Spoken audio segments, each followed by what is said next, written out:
Ryan, what's shaking? How are you? I'm good. How are you guys doing? Well, we were just talking a little double WBC, but we've been going around to every camp, and obviously the Mariners camp, very, very interesting, as they're a team that if you're thinking if the Astros they're gonna slip, it's the Seattle Mariners who will be there waiting. I mean, that's what they think for certain. I mean, they've made that their goal. Usually in past years they've kind of been kind of nebulous in their goals, like, oh, just get better every day and everything like that. But now that they made the postseason, they're coming after the Astros. They say they want to win. Their goal is to win the American League West, and then dethrone the Astros. And it's a nice goal to have. I don't know if it's realistic all the time, but I mean, they're probably closer to they're in a better position to do it than they've ever been, I guess would be the way I'd put it. What did it mean for the city to finally taste postseason for the first time since 2001? Oh, it was massive. Like everybody talks about the Seahawks, and for a long time, the Seahawks ruled the city, and there's still a lot of interest.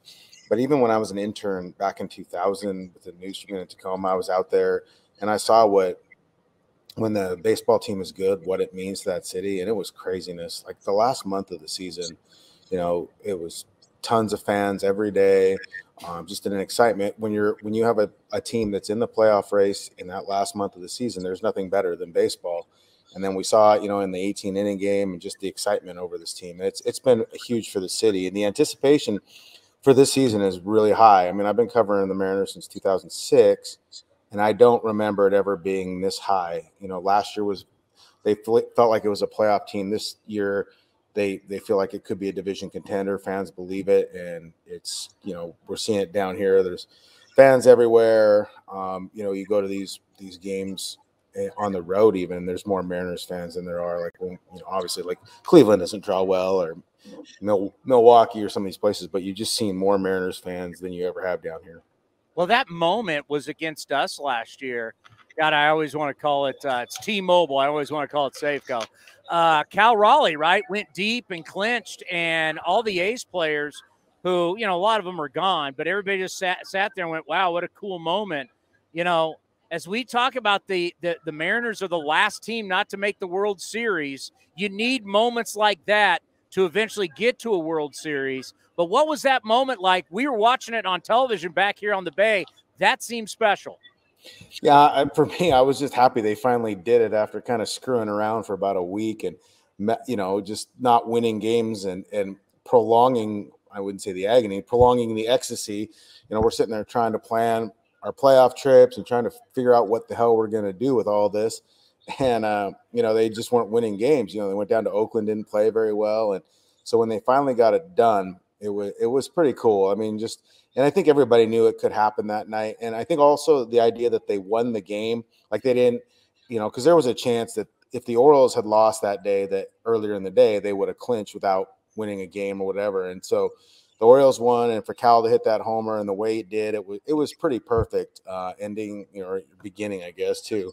But it was fun. I mean, like I'd pre-written kind of a large part of my story about making the postseason before it happened, just to have it ready, and then just kind of work all the Cal stuff in, because it's like, it's 21 years they've been there, so there's a lot's happened in 21 years of going without the postseason. So to try and write it up was interesting, but it was cool. Like I'd never, I'd watch the A's clinch postseason spots twice in Seattle, if I recall. I might have been 3 times. I remember seeing the writers come up, doused in champagne and everything. I was like, that looks interesting. I don't know if I really want that aspect of it, but it seemed like it would be cool to cover. Yeah, when I think about leadership and you want to have kind of everybody pulling on the same rope, I think about Service. I think about Dipoto. I mean, these guys go all the way back to their days as players together with the Colorado Rockies. Just talk about how what you have there up in Seattle where everybody's on the same page. Yeah, I mean, like continuity is huge. It's just huge when you're trying to build something, and that was a problem with the Mariners. Like, this is a team that fired Bob Melvin after he had 2 winning seasons. Yeah. So it's they after Piniella, Scott Service was the first manager that I ever covered that got a contract extension. Now he's had 2 of them. Like I covered a lot That's of managers. crazy. Yeah, I mean, I think it was after, I got there. I covered Pinella as an intern. Then I didn't have Bomel, but then Hargrove, John McLaren, Jim Riggleman as an interim, Don Wakamatsu, Darren Brown as interim, Lloyd McClendon, Eric Wedge, and that, I don't know, might be different order. And now Scott Service. I mean, like, I've covered a ton of managers, and I've covered Bill Bavasi, Jack Sorenzik, now Jerry DePoto as GMs. Like, they've had the same group in place. And when you have the same group in place, you have the same philosophy in place in terms of what you believe makes you a winning baseball team. I mean, I know with the A's for a long time, it was market inefficiency, and that's how they won their games. The Mariners, obviously, they've come in and they have their own ideas about what makes them successful. It's about strike zone control, pitching and hitting, all these different things. And then they go out and they get players that match that, that fit that what they want to do, and they believe in having athletes and all this other stuff, run prevention. So all these things that they believe in, the organization has allowed them the time to build it up. It's not like a college football team where you get 3 years and they fire you. You got to get your own recruits in. Same with the Mariners. They've been able to draft, develop, and get the players that they wanted in, and then kind of build it up. I mean, there are probably plenty of times where we thought, maybe Jerry and Scott were done. Even last year, they were 10 games under 500 on June 19th, and they were going nowhere slowly. And it looked like it was going to be a miserable year, and there was talk that somebody was going to get fired. The ownership here has allowed them to kind of, come back and stay in place. They allowed them to do this, the rebuild, knowing that, 2019 and even possibly 2020 was going to be tough in terms of wins and losses. And, what's happened is it came to fruition a little bit faster as a rebuild. They were successful in 21. They won 90 games. They make the playoffs last year, winning 90 games. Then you look at their roster, there's a lot of young talent in place to make a run at the Astros this year and maybe next year as well.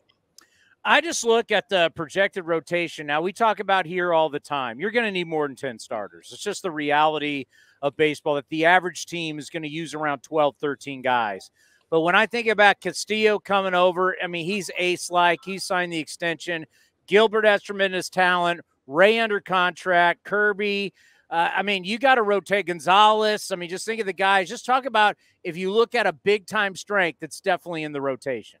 Yeah, I mean, the pitching in general, the bullpen and the rotation. I mean, like, this is what happened last year, and it doesn't happen often, rarely if ever, especially last year too, because of the quick ramp up to the season.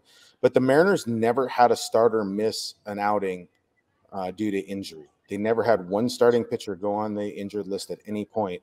Matt Brash started the season in the rotation, kind of pitched his way out of it. They brought in George Kirby instead. He made all of his starts. Brash moved to the bullpen. The one times that they've had to use other starters was they were kind of resting George Kirby to control his innings. So they optioned him out right before the All-Star break so they could control his innings count. But yeah, they didn't have that. I don't think that's going to happen this year. But, you have those 5 guys. You have Marco Gonzalez, who 2 years ago was a player that got 3.5 WAR. That's a very valuable pitcher. You have him as your number 5.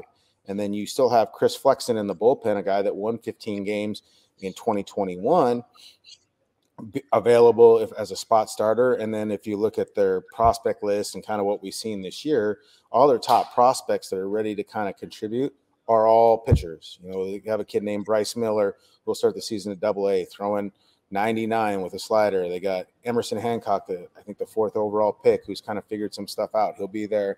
And they kind of stole a guy from the Giants named Prelander Baroa, who's throwing 100 miles an hour with a slider.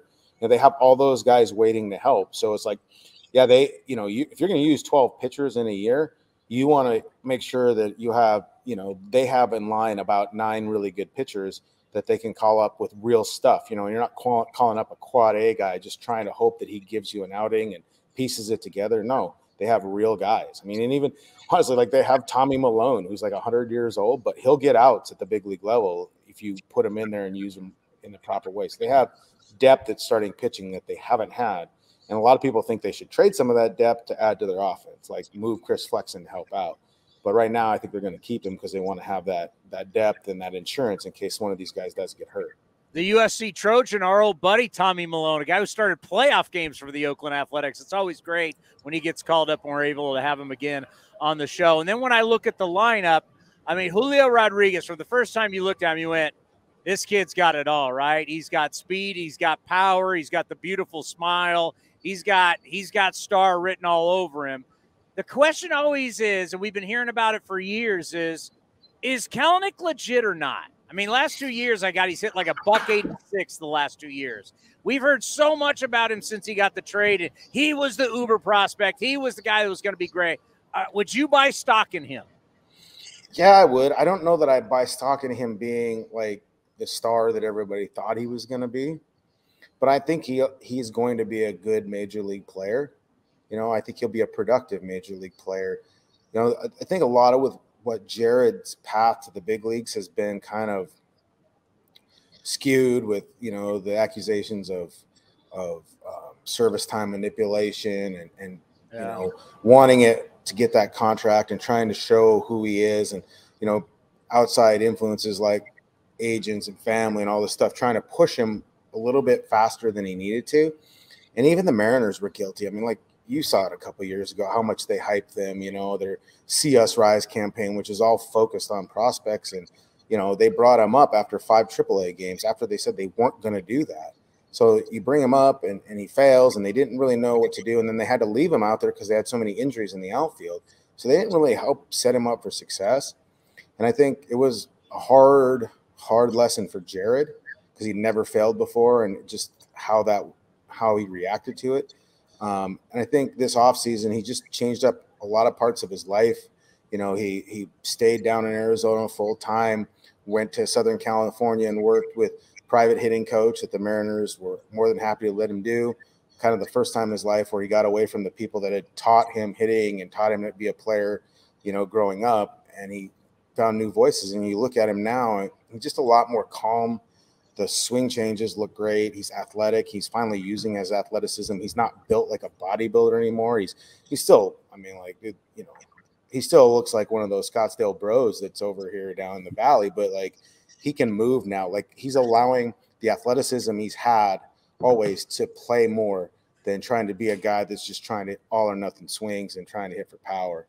So I think it's going to be better. You know, do I know, like we were talking about the other day with my columnist Larry Stones, like, if this kid hits, you know, if he just improves marginally to hit 240, I mean, how hard he hits the ball, you know, if he hits 240, has enough contact rate to hit between 240 and 250 just this year, you're talking 20 doubles, 25 doubles, and at least 25 homers, because every ball he hits is over 100 miles an hour off the bat. So, like, if he can clean up the contact rate, make contact more consistently, the lack of shifts, I mean, all that stuff should, you know, lead to success in terms of results. I mean, we've already seen it this year. He has, with 2 strikes a couple of times, or quite often, with 2 strikes, he's not trying to hit a bomb and like sell out swing.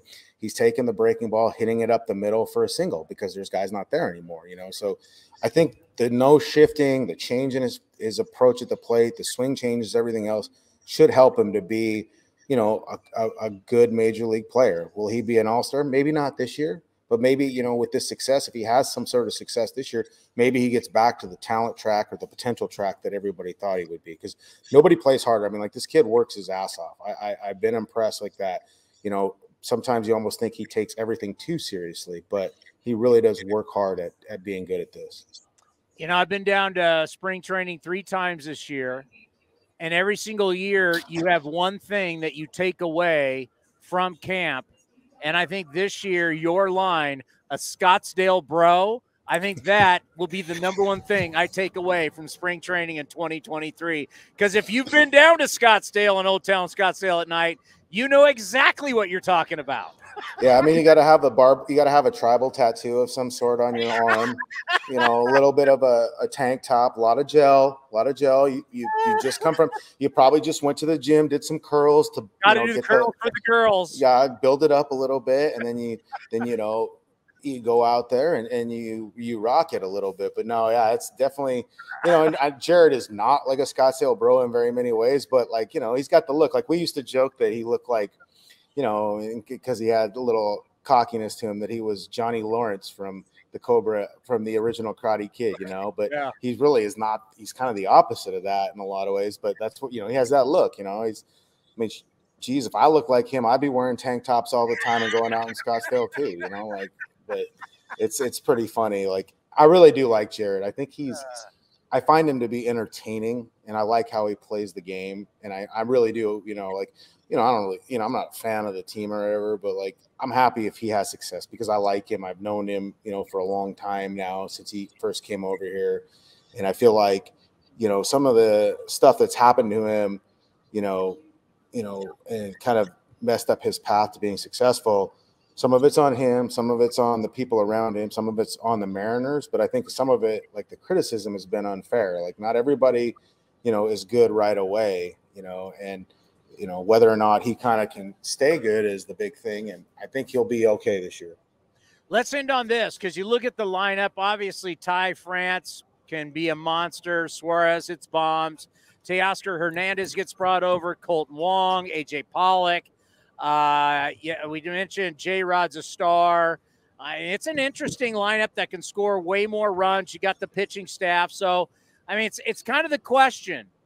What has to happen for the Mariners to take over and be more than just a wild card team, to truly battle the Houston? Is it the Astros falling a little bit? What has to happen for the Mariners to win the AL West? Yeah, I think it's the Astros definitely have to take a step back. Maybe it's their pitching. They have such good pitching. You know, it rivals the Mariners. We saw that, you know, 18 innings of just striking out guys in Seattle. I think the Mariners have to the Astros have to take a little step back, and the Mariners need to find more consistent offense. You know, last year they just go through horrible droughts where they just didn't score runs, and it was Ty France and Julio doing everything. They need to have more consistency. And I do think that, like, look, even if Jared Kelenic is better than he's been and he becomes, you know, 2 or 3 WAR player, they feel like a bat short. So, like, if they're at the trade deadline and they're looking around and there's a good bat on the market that can help them out at the DH or maybe a corner position, then they have to go get it. They have to go get it and supplement that lineup, because that's what's going to push them through, you know, to win a division. You know, like, yeah, everybody talked about how they matched up with the Astros in the divisional series. Yeah, that's 3 games, 5 games, whatever. To really take a division and get that first round bye and everything, it's sustained success. And it does feel like they're a bat short right now. Even if Kelenic is good, it feels like they're a bat short. So they need to go out and get one if they can during the midseason. All right, so I'm looking at the schedule. It's March 23rd. You know, it's surprising. It seems like the A's and the Mariners play like 60 times a year, but we're not going to see you for the whole first month. So you've got a month. We'll see you May 2nd. You got a month to get in shape, get a fake tan, get barbed wire tattoo on your bicep. You got a month to become a Scottsdale bro by the next time we see you. You know, I already have kind of the permanent tan, so I don't know if I need the tan part of it, but, you know, it's like I probably have to blonde up the hair a little bit. Yeah, the tribal tattoo, I don't know if I'll go with that, but I already got one on my leg. It was painful. I don't handle pain well, so we'll see what we can do. I mean, the working out thing, I'm a baseball writer. Have you ever seen an in-shape baseball writer ever? I mean, it just doesn't exist. Hey, we always appreciate the time. Good luck the rest of the spring, and we'll see you in May. All right, sounds good. Take it easy.